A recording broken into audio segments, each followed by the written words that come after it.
We all know about national parks, wildlife sanctuaries, and the best trails in your area to hike and see nature. But what if you didn't have to travel to see the wonders of the natural world? What if there was something that you could do to bring the natural world to you? Well, that's just what Maryland arborist Garrett Dickel did. Using his knowledge of trees as a starting point, Garrett started removing invasive species of plants, adding accessible trails, and reintroducing native species. In turn, he has been able to bring both increasing numbers of wildlife to his property and help restore the natural order of the ecosystem around him. I guess my vision for the whole property is like, now that I have a kid, is like a cool place where a kid can learn about nature and kind of be exposed to all the little micro habitats that are on this property. And so I think just kind of like getting the most out of each little habitat is kind of where I hope to go, and I hope I'm going there. And then just making it a place where people can actually come over and check it out, and then maybe get inspired to do it on their property or a property that they can manage or something like that. Yeah, so I think just kind of like a well-balanced property that is maybe not something that I'm gonna live off the land here, but certainly if we have blueberries and raspberries, I'm gonna eat those. So like kind of thinking selfishly that way, like it's enjoyable for that, but also just like the mental health aspect is like, I think like the thing that's not talked about a lot. And I think that this is my little mental health hospital, I guess you could say. So yeah, I mean, we moved here in 2018, and I'd never really had much land before. So this is 6.25 acres. First of all, like I don't have time to mow this all the time, so I just kind of wanted to make this meadow, and just kind of in the process explain to my wife, because at first she just looked at this as weeds that were just growing up. So then I started cutting trails in, and then actually each section of meadow I've kind of done something different in each one just to see what works, what doesn't work. This section here is just kind of let to do its own thing. I did bush hog it this year, so there's a lot of maples and sweet gums coming up, but there's a lot of other great stuff too. There's some like pretty cool native wildflowers that are popping up. So that's kind of this section here. And these other areas, I've just done some various things. This one I've tilled and planted actual wildflower seeds, and it's doing okay. It's certainly the most expensive section. I've had to buy the seed.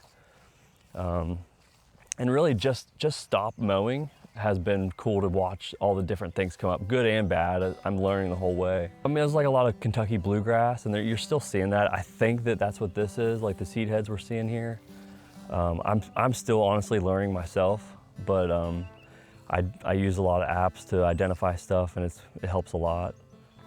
But yeah, I mean, this is all, it was just mowed. All the way up to the pond was mowed. The pond was here when I moved in, but it was kind of like they just cut everything to the water line, and there was nothing that was allowed to pop up. And so I've just been kind of embracing that.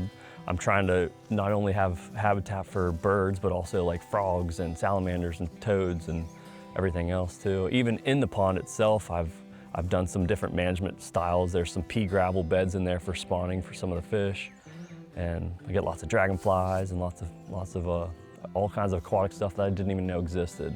I'm noticing a lot of birds in this section, so I'm kind of letting this go back into forest. So just seeing this like natural succession play out, it's been pretty cool. Overall, the main species that Garrett has removed include Phragmites, Japanese honeysuckle, wiregrass, lesser celandine, Kentucky bluegrass, and much more. The natives he reintroduced is a list that is far too long for me to state all of them, and these are only a portion of them. I always try to plant small stuff so that it doesn't require as much water as they really develop, and I have really high success rates because of that.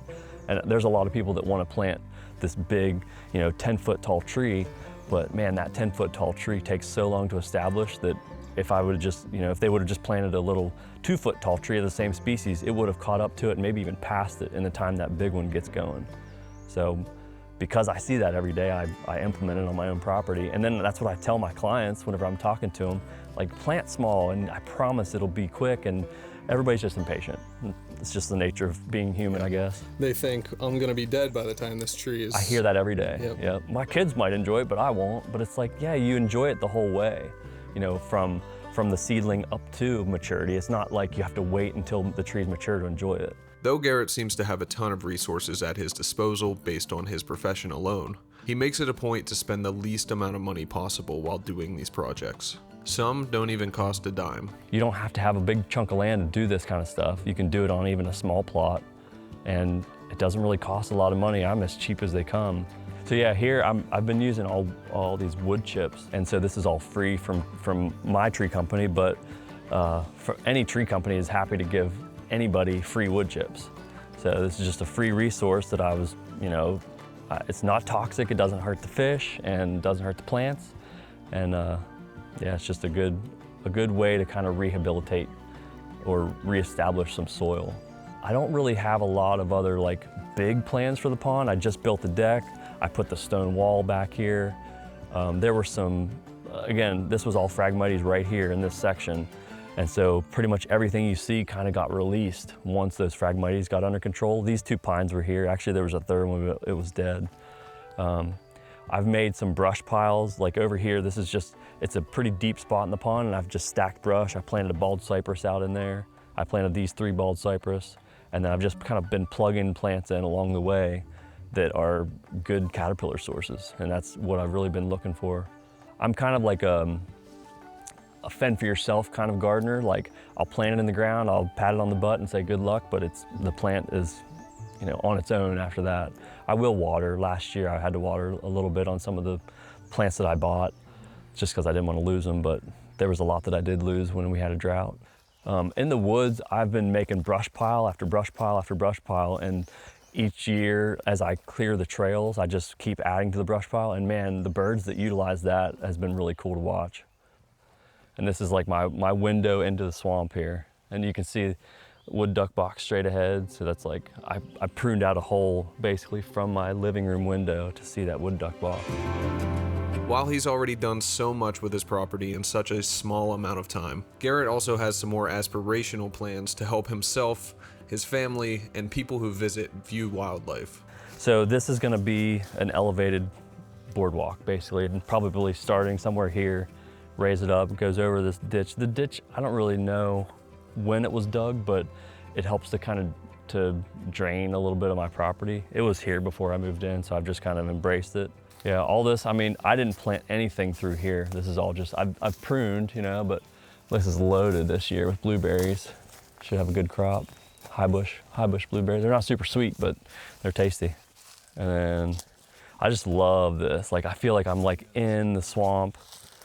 The posts are gonna be kind of like the edge. It's just gonna be maybe a big T, and then, the tail coming off here. But there's the pilings I'm gonna use for it. And I can just see like Saturday morning, drinking coffee, watching life happen.